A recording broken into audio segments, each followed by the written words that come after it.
राम हरे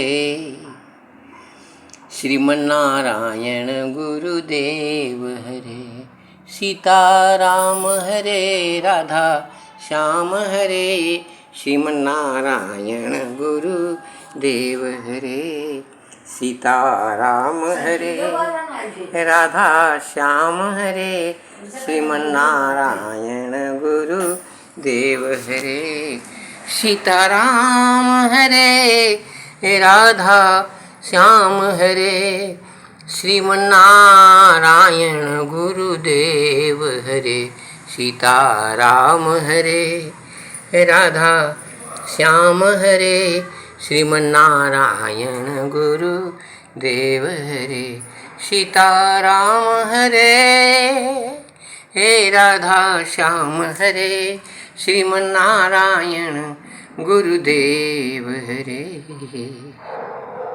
आनंद आनंद तो ब्राह्मण को आनंद ही रहता है, परंतु रामलीला में श्री राम नारायण जी महाराज जो उनको क्रोध आया और उन्होंने अपने मुंह से जो कुछ कहा उनको बहुत दुख हुआ। सुबह में 3 बजे के पहले ही उठ करके उन्होंने प्रायश्चित करना सोचा और अपनी नित्य पूजा की तरह गणपति, उनकी आराध्या गौरी जी और इस समय आनंद देने वाले ओम इत्येकाक्षर ब्रह्म व्याहरन माम निस्मरन् जः प्रजाति तजन देहम सजाति परमाम गतिम और वृंदावन में विराजमान प्रेम मूर्ति श्री राधा श्याम बाल मुकुंद श्री कृष्ण चंद्रमति सुंदर बाल रूपम नित्य स्मरामि प्रातः यदुत्थितोस्मि ते धावि वस्तुस्म हृदय स्मदीये संधानेति सद्गुरु शिष्य भावम। नित्य की पूजा में जैसे ही उन्होंने माँ की आरती की और उसके बाद भय प्रगट कृपाला दीन दयाला कौशल्या हितकारी हर्षित महतारी मुनि मनहारी अद्भुत रूप निहारी लोचन अभिरामा तन घन श्यामा निज आयुध भुज चारी। जैसे ही यह स्तुति इनकी नित्य की करे उसी समय श्री रामचंद्र जी वहाँ आ गए और प्रणाम करके बोले, बाबा आप रामलीला देखकर इतना क्रोधित हो गए, आपका जो श्राप है यह बिल्कुल सत्य हो जाएगा, आपने इतना घनघोर श्राप क्यों दे दिया। पंडित राम नारायण शुक्ल जी पहचान गए, बोले बेटा मैं तुमको बेटा कहता हूँ, क्योंकि जब मैं तुमसे पूछा कि तुम्हारा नाम क्या है तो तुमने पहले यही कहा था कि राम समझ लीजिए। तो मैं किसी को झूठ नहीं बोलता और मेरे मन में आया कि आपको राम ही समझ लो, परंतु मानव राम आप लीला कर रहे हैं यह हम जानते हुए भी उस लीला में मैं बह गया, ऐसा लगा मेरा राम चला जाएगा और मुझको इतना दुख हुआ कि रात भर मैं सो नहीं सका, बहुत कष्ट हुआ है हमें। और मैं ये भी जान रहा हूँ कि आगे की रामलीला आगे बढ़ेगी और रामलीला में राम वन चले ही जाएंगे। राजा दशरथ चाहते हुए भी किसी भी प्रकार से रोक नहीं पाएंगे। बेटा तुम मेरे सब कुछ क्या संबंध है आपसे मेरा, मैं नहीं बता सकता हूँ। मैं मनुष्य हूँ, मनुष्य अपना पिता पुत्र पौत्र इसी रिश्ते में ही रहता है, इसके आगे बढ़ना नहीं जानता। तो मैं ईश्वर रूप नारायण को तो कभी देख नहीं सकता। तो मेरे नाम के आगे जो नारायण लगा हुआ है,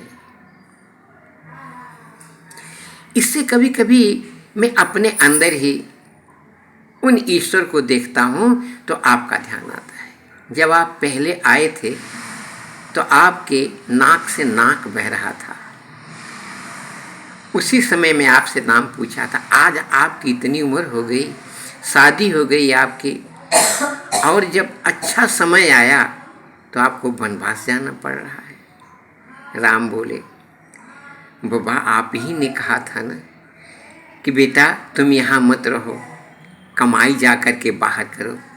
तो हमको अब पिता की आज्ञा, पिता की संपत्ति, आज्ञा तो मेरे पिताजी हमको कभी नहीं दे पाएंगे, क्योंकि वो भी जानते हैं अगर अपने सत्य व्रत का पालन करने के लिए हमको कह दें कि राम वनवास चले जाओ, तो आपका श्राप तो उनको लग जाएगा। इसलिए वो हमको कभी कहेंगे नहीं, परंतु मेरी इच्छा है कि आपके आदेश का पालन करूं और मैं अब यह अयोध्या छोड़कर जंगल में जाऊं और राजसी सब सुख त्याग दूं। यह जो मेरी माँ है, ये मेरे मन की बात जानती हैं। आज यह विपत्ति जो इस समय भारत में और अयोध्या पर आ रही है, सचमुच में आपने जो कह दिया, ये ऐसी विपत्ति आई कि कभी मिटेगी ही नहीं। सचमुच में मैं भी राम का अंश हूँ। मैं भी नहीं चाहता हूँ कि राम यहाँ से चले जाएं, परंतु राम लीला होगी तो राम जाएंगे। जब राम जाएंगे तो बिल्कुल सत्य हो जाएगा, सचमुच में यहाँ कुछ नहीं हो जाएगा। ये रामनगर का जो मंदिर है ये उजाड़ हो जाएगा। राम जैसे ही जाएंगे यहाँ की प्रजा इतनी दुखी हो जाएगी कि यहाँ का सब संस्कार समाप्त हो जाएगा। यह मैं जान रहा हूँ, परंतु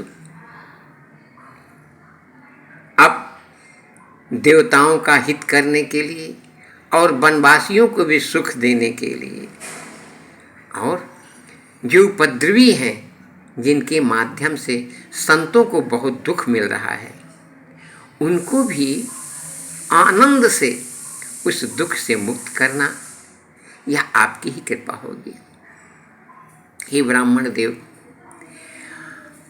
अब मेरा जाना तो मेरे पिताजी निश्चित नहीं कर पाएंगे, परंतु मेरी माँ हमको मेरे ऊपर कृपा करके भेजेंगी। आप कल इस प्रकार से दुखी मत होइएगा। जब मैं जाऊंगा तो प्रजा पूरी दुखी हो जाएगी, यह पूरी अयोध्या सूख जाएगी, यहाँ के पेड़ पौधे सब सूखेंगे, यहाँ कोई सुख रह नहीं जाएगा। आपको क्या कहूँ, पूरी अयोध्या मेरे साथ बन जाने को तैयार हो जाएगी। परंतु मैं आपसे प्रार्थना करूँगा, आप यहाँ से मेरे साथ मत जाइएगा, क्योंकि जब आप जाएंगे तो सचमुच में अयोध्या निर्जीव हो जाएगी। एक राम मैं था, मैंने कह दिया आपको राम समझ, और आप मेरे हिसाब से राम नारायण हैं। मेरे जाने के बाद आप इसका पालन कर सकते हैं। क्यों? किस पृथ्वी का देवता भूसुर ब्राह्मण कहा जाता है, और मैं ब्राह्मण के अंदर ही रहता हूँ। विप्रधेनु सुर संत हित लीन मनुज अवतार। आपके लिए, गाय के लिए और संतों के लिए और देवताओं के लिए भी मैंने मनुष्य का रूप धारण किया है। मेरे चले जाने के बाद आप ही तो सबको मेरे बारे में बताएंगे, इसलिए मैं आपसे बार बार प्रार्थना कर रहा हूँ, हे ब्राह्मण देवता, हम कभी आपको वैकुंठ में भी नहीं बुलाएंगे। आपको हमेशा पृथ्वी पर रह करके हमारी याद करानी पड़ेगी।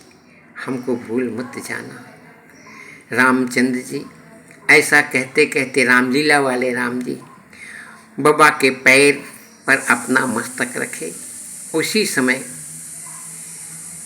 बाबा जी का प्राण गले में आके रुक गया और जाते जाते रामचंद्र जी के जाने के पहले ही उन्होंने अपना शरीर पंच तत्व यहीं छोड़ा और राम के अंदर समाहित हो गए।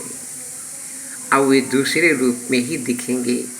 आज से यह ब्राह्मण जो दयालु के ऊपर दया करता था, वह ब्राह्मण अब पृथ्वी पर फिर से नहीं रहेंगे। कुछ ऐसे ब्राह्मण आएंगे जो अर्थ के लिए ही जीवन बिताएंगे, जो स्वार्थी हो जाएंगे। क्यों कि यह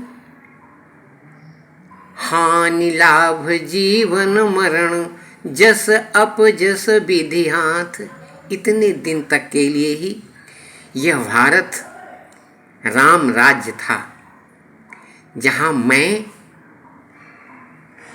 अब जो राम का रूप था, जिसके अंदर सिर्फ दया ही भरी रहती थी, जो अपने ही अंदर पूरे विश्व को देख रहा था, इसीलिए पूरी अयोध्या में राम ही राम तो थे, सबका सब कल्याण करते थे, प्यार करते थे। परंतु आज रामलीला वाला राम भी दुखी है और वास्तव में इस परिस्थिति को संभालने वाला फिर से कोई संत पैदा हो, ऐसी मेरी भी इच्छा है। जय श्री बाल कृष्ण।